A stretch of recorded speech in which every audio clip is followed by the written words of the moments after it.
Train के AC compartment में मेरे सामने की सीट पर बैठी लड़की ने मुझसे पूछा, हेलो, क्या आपके पास इस मोबाइल की सिम निकालने की पिन है? उसने अपने बैग से एक फ़ोन निकाला। वह नया सिम कार्ड उसमें डालना चाहते थे। सिम स्लॉट खोलने के लिए पिन की ज़रूरत पड़ती है जो उसके पास नहीं थी। मैंने हाँ में गर्दन हिलाई और अपने क्रॉस बैग से पिन निकालकर लड़की को दे दी। लड़की ने थैंक्स कहते हुए पिन ले ली और सिम डालकर पिन मुझे वापस कर दी। थोड़ी देर बाद वो फिर से इधर उधर ताकने लगी। मुझसे रहा नहीं गया, मैंने पूछ लिया, कोई परेशानी? वो बोली, सिम स्टार्ट दूसरी ट्रेन है जिसमें आज मैं हूँ और दिल्ली से तीसरी गाड़ी पकड़नी है, फिर हमेशा के लिए आज़ाद। आज़ाद? लेकिन किस तरह की कैद से? मुझे फिर जिज्ञासा हुई, किस कैद में थी ये कमसिन अल्हड़ सी लड़की? लड़की बोली, उसी कैद में थी जिसमें हर लड़की होती है, जहाँ घर वाले कहे शादी कर लो, जब जैसा कहे वैसा करो। मैं घर से भाग चुकी हूँ। मुझे ताज्जुब हुआ, मगर अपने ताज्जुब को छुपाते हुए मैंने हंसते हुए पूछा, अकेली भाग रही हो आप? आपके साथ कोई नजर नहीं आ रहा? वो बोली, अकेली नहीं, साथ में है कोई। कौन? मेरे प्रश्न खत्म नहीं हो रहे थे। दिल्ली से एक और ट्रेन पकड़ूंगी, फिर अगले स्टेशन पर वो जनाब मिलेंगे और उसके बाद हम किसी को नहीं मिलेंगे।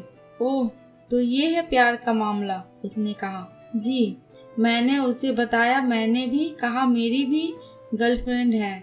ये बात सुनकर वो खुश हुई, बोली, वाह, आप भी भागने वाले हो क्या आपकी गर्लफ्रेंड के साथ? मैंने कहा नहीं। वो मेरी बात सुनकर वो मुझसे बात करने में रुचि लेने लगी और मुझसे बोली, आपकी लव स्टोरी सुनाओ, कब कैसे कहाँ से शुरू हुई? मैंने कहा, कब कैसे कहाँ? वो मैं बाद में बताऊंगा, पहले आप बताओ आपके घर में कौन कौन है? उसने होशियारी के साथ कहा। ओ, मैं आपको क्यों बताऊं? मेरे घर में कोई भी हो सकता है, मेरे पापा, माँ, भाई बहन, या हो सकता है भाई ना हो, सिर्फ बहनें हो, या ये भी नहीं हो सकता कि बहनें ना हो और दो चार गुस्सा करने वाले बड़े भाई हो। मतलब मैं आपका नाम भी नहीं पूछ सकता। मैंने काउंटर मारा। वो बोली, कुछ भी नाम हो सकता है मेरा, टीना, मीना, रीना, कुछ भी। बहुत बातूनी लड़की थी वो। थोड़ी इधर उधर की बातें करने के बाद उसने मुझे टॉफ़ी दी, जैसे छोटे बच्चे देते हैं क्लास में। बोली, आज मेरा बर्थडे है। मैंने उसकी हथेली से टॉफ़ी उठाते हुए बधाई दी और पूछा, कितने साल की हो? वो बोली, 18। मैंने कहा, मतलब भागकर शादी करने की कानूनी उम्र हो गई आपकी? वो हंसी। कुछ ही देर में काफ़ी फ्रैंक हो चुके थे हम दोनों, जैसे बहुत पहले से ही जानते हो एक दूसरे को। मैंने उसे बताया मेरी उम्र 24 साल है, यानी 6 साल बड़ा हूँ। उसने चुटकी लेते हुए कहा, लग तो नहीं रहे हो? मैं मुस्कुरा दिया। मैंने उससे पूछा, तुम घर से भागकर आई हो, तुम्हारे चेहरे पर चिंता के निशान जरा भी नहीं है। इतने बेफिक्री मैंने पहली बार देखा। खुद की तारीफ सुनकर वो खुश हुई।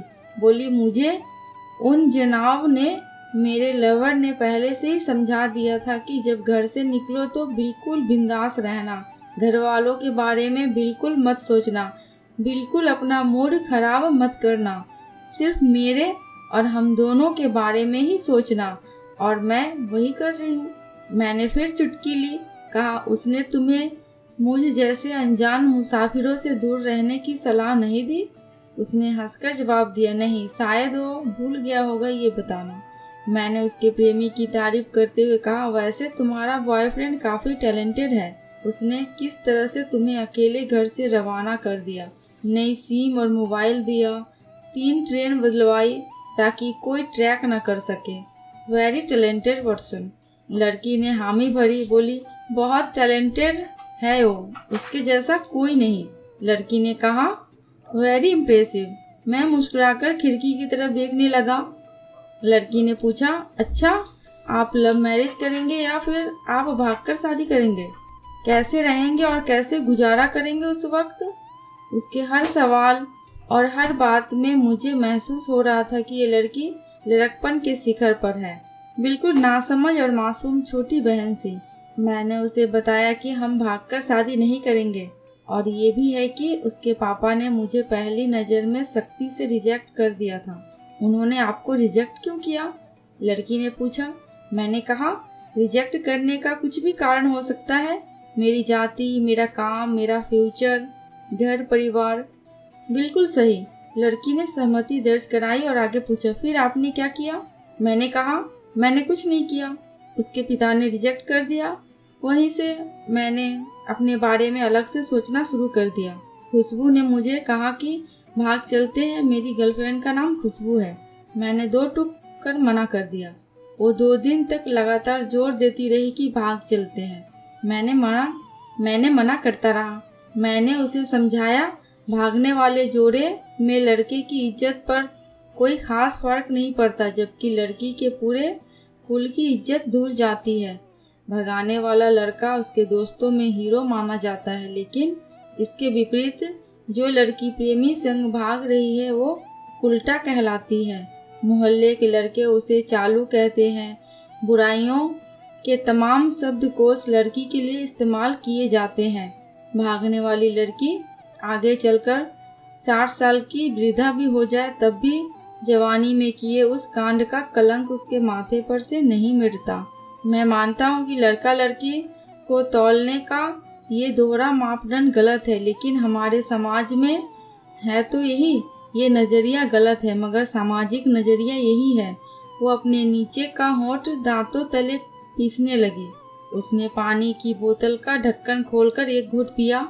मैंने कहा, अगर मैं उस दिन उसे भगा ले जाता तो उसकी माँ तो शायद कई दिनों तक पानी भी ना पीती, इसलिए मेरी हिम्मत ना हुई कि ऐसा काम करूं। मैं जिससे प्रेम करूं उसके माँ बाप मेरे माँ बाप के समान है, चाहे शादी ना हो तो या हो। कुछ पल के लिए वो सोच में पड़ गई, लेकिन मेरे बारे में और अधिक जानना चाहती थी। उसने पूछा, फिर आपकी शादी कैसे हुई? मैंने बताया, खुशबू की सगाई कहीं और कर दी गई थी। धीरे धीरे सब कुछ नॉर्मल होने लगा था। खुशबू और उसके मंगेतर की बातें भी होने लगी थी फोन पर, लेकिन जैसे जैसे शादी नज़दीक आने लगी उन लोगों की डिमांड बढ़ने लगी। डिमांड मतलब? लड़की ने पूछा। डिमांड का एक ही मतलब होता है, दहेज की डिमांड। परिवार में सबको सोने से बने तोहफे दो, दूल्हे की लग्जरी कार चाहिए, सास और ननद को नेकलेस दो, वगैरह वगैरह। बोले, हमारे यहाँ रीत है। लड़का भी इस रीत की अदायगी का पक्षधर था। वो सगाई मैंने तुड़वा डाली, इसलिए नहीं कि सिर्फ मेरी शादी उससे हो जाए, बल्कि ऐसे लालची लोगों में खुशबू कभी खुश नहीं रह सकती थी, ना उसका परिवार। फिर किसी तरह घर वालों को समझा बुझाकर मैं फ्रंट पर आ गया और हमारी शादी हो जाएगी, ये सब किस्मत की बात है। लड़की बोली, चलो अच्छा हुआ आप मिल गए, वरना वो गलत लोगों में फंस जाती। मैंने कहा, जरूरी नहीं कि माता पिता का फैसला हमेशा सही हो, और ये भी जरूरी नहीं कि प्रेमी जोड़े की पसंद सही हो। दोनों में से कोई भी गलत या सही हो सकता है। काम की बात यहाँ ये है कि कौन ज़्यादा वफादार है। लड़की ने फिर से पानी का घूंट लिया और मैंने भी लड़की से तर्क किया, हमारा फैसला गलत हो जाए तो कोई बात नहीं, उन्हें गिलानी नहीं होनी चाहिए। मैंने कहा, फैसला ऐसा हो जो दोनों का हो, बच्चों और माता पिता दोनों की सहमति, वो सबसे सही है। बुरा मत मानना, मैं कहना चाहूँगा कि तुम्हारा फैसला तुम दोनों का है, जिसमें तुम्हारे पेरेंट्स शामिल नहीं है। ना ही तुम्हें इश्क का असली मतलब पता है अभी। उसने पूछा, क्या है इश्क का सही अर्थ? मैंने कहा, तुम इश्क में हो, तुम अपना सब कुछ छोड़कर चली आई, ये सच्चा इश्क है। तुमने दिमाग पर जोर नहीं दिया, ये इश्क है। फायदा नुकसान नहीं सोचा, ये इश्क है। तुम्हारा दिमाग दुनियादारी के फितूर से बिल्कुल खाली था, उस खाली जगह में इश्क का फितूर भर दिया गया। जनाब ने इश्क को भरा, क्या वो इश्क में नहीं है? यानी तुम जिसके साथ जा रही हो वो इश्क में नहीं है, बल्कि होशियारी हीरोगिरी में है। जो इश्क में होता है वो इतनी प्लानिंग नहीं कर पाता, 3 ट्रेनें नहीं बदलवाता, उसका दिमाग इतना काम नहीं कर पाता। कोई कहे मैं आशिक हूँ और वो सातिर भी हो, ये नामुमकिन है। मजनू इश्क में पागल हो गया था, लोग पत्थर मारते थे उसे। इश्क में उसकी पहचान तक मिट गई। उसे दुनिया मजनू के नाम से जानती है, जबकि उसका असली नाम कैस था, जो नहीं इस्तेमाल किया जाता। वो सातिर होता तो कैस से मजनू ना बन पाता। फरहाद ने सीरी के लिए पहाड़ों को खोदकर नहर निकाल डाली थी और उसी नहर में उसका लहू बहा था। वो इश्क था। इश्क में कोई फकीर हो गया, कोई जोगी हो गया, किसी मांझी ने पहाड़ तोड़कर रास्ता निकाल लिया, किसी ने अतिरिक्त दिमाग नहीं लगाया, चालाकी नहीं की। लालच, हवस और हासिल करने का नाम इश्क नहीं है। इश्क समर्पण करने को कहते हैं, जिसमें इंसान सबसे पहले खुद का समर्पण करता है, जैसे तुमने किया, लेकिन तुम्हारा समर्पण हासिल करने के लिए था। यानी तुम्हारे इश्क में लालच की मिलावट हो गई है। लड़की अचानक खो सी गई।